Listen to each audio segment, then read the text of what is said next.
আকাশবাণী আগরতলা স্থানীয় সংবাদ পড়ছি সোমা চট্টোপাধ্যায়। প্রধানমন্ত্রী নরেন্দ্র মোদী আজ মুম্বাইয়ের জিও ওয়ার্ল্ড কনভেনশন সেন্টারে world audio visual and entertainment summit waves এর উদ্বোধন করবেন। এই সামিট চলবে আগামী ৪ মে পর্যন্ত।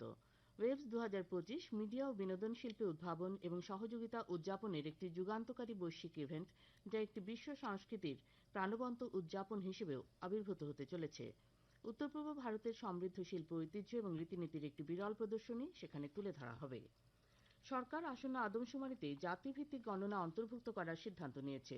প্রধানমন্ত্রী নরেন্দ্র মোদীর সভাপতিত্বে রাজনৈতিক বিষয়ক মন্ত্রিসভা কমিটি এ বিষয়ে সিদ্ধান্ত নেয়। নয়াদিল্লিতে এই সিদ্ধান্ত সম্পর্কে গণমাধ্যমকে তথ্য সম্প্রচার মন্ত্রী অশ্বিনী বৈষ্ণব বলেন, এই পদক্ষেপটি প্রমাণ করে যে নরেন্দ্র মোদী সরকারের অতীতের মতো সমাজ ও দেশের মূল্যবোধ ও স্বার্থের প্রতি প্রতিশ্রুতিবদ্ধ।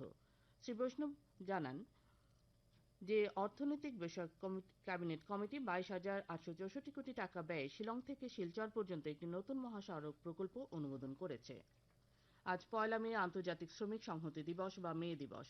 1886 সালে আমেরিকার চিকাগো শহরের হে মার্কেটে শ্রমিকদের অধিকার আদায়ে আন্দোলন বিশ্বজুড়ে শ্রমিক অধিকার দিবসের স্বীকৃতি লাভ করে। দিনটির স্মরণে রাজ্যেও সিপিআইএম সহ বিভিন্ন বাম দল নানা কর্মসূচি পালন করছে।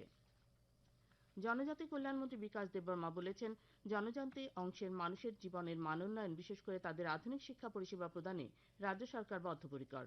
গতকাল আগরতলার প্রজ্ঞা ভবনে জনজাতি কল্যাণ দপ্তরের উদ্যোগে আয়োজিত এক পর্যালোচনা সভায় তিনি বলেন, আগামী দিনে রাজ্যের আরও 6টি একলব্য বিদ্যালয় স্থাপন করা হচ্ছে এবং যে 4টি আশ্রম স্কুল রয়েছে সেগুলিকে উচ্চ মাধ্যমিক স্তরে উন্নীত করা হয়েছে।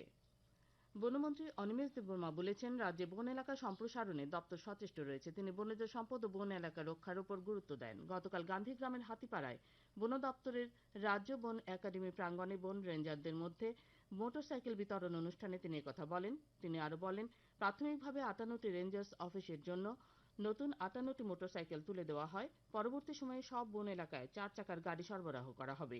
তিনি জানান, বন এলাকায় অপরাধমূলক কাজকর্ম মোকাবেলায় ও বনজ সম্পদ রক্ষায় 1 ব্যাটালিয়ন পিএসআর মোতায়েন করা হবে। সমাজ কল্যাণ ও সমাজ শিক্ষা দপ্তরের মন্ত্রী টিঙ্কু রায় গতকাল সচিবালয়ে এক সাংবাদিক সম্মেলনে জানিয়েছেন, শহর এলাকায় 100টি অঙ্গনওয়াড়ি কেন্দ্র ইংরেজি মাধ্যমে উন্নীত করার পরিকল্পনা নেওয়া হয়েছে। প্রধানমন্ত্রী জনজাতি অভিবাসী অভিযান প্রকল্পে জনজাতি বসতি এলাকায় আরও 77টি নতুন অঙ্গনওয়াড়ি কেন্দ্র চালু করা হবে। 2000 অঙ্গনওয়াড়ি কেন্দ্রকে স্মার্ট অঙ্গনওয়াড়ি কেন্দ্রে উন্নীত করার জন্য মহিলা ও শিশু মন্ত্রকের কাছে প্রস্তাব পাঠানো হয়েছে। তাছাড়া চলতি অর্থ বছরে 5000 অঙ্গনওয়াড়ি কেন্দ্রে বিদ্যুৎ সংযোগের ব্যবস্থা করতে রাজ্য সরকারের বাজেটে অর্থ বরাদ্দ রাখা হয়েছে। ত্রিপুরা মানবাধিকার কমিশনের চেয়ারপারসন হিসেবে নিযুক্ত হলেন ত্রিপুরা হাইকোর্টের অবসরপ্রাপ্ত বিচারপতি অরিন্দম লোধ। রাজ্যপাল ইন্দ্রসেনা রেড্ডি নাল্লু এই নিযুক্তি দেন। কৃষিমন্ত্রী রতনলাল নাথ গতকাল বিজয়নগর গ্রাম পঞ্চায়েতে মোহনপুর ব্লক ভিত্তিক গৃহপালিত পশু পাখি প্রদর্শনী, মেলা ও প্রতিযোগিতার উদ্বোধন করেন।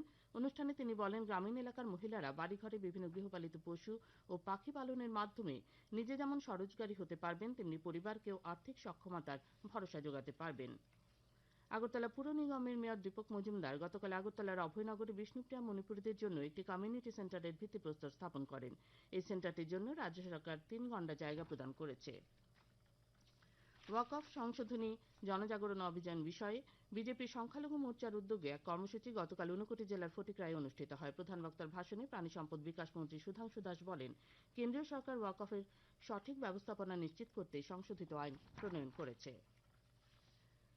আজকের আবহাওয়ার পূর্বাভাসে জানানো হয়েছে, আকাশ অংশত মেঘলা থাকবে, সেই সঙ্গে 2-1 জায়গায় বজ্রবিদ্যুৎ সহ বৃষ্টিপাতের সম্ভাবনা রয়েছে। আজ ভোরের সর্বনিম্ন তাপমাত্রা ছিল 24.6 ডিগ্রি সেলসিয়াস। খবর পড়া এ পর্যন্তই।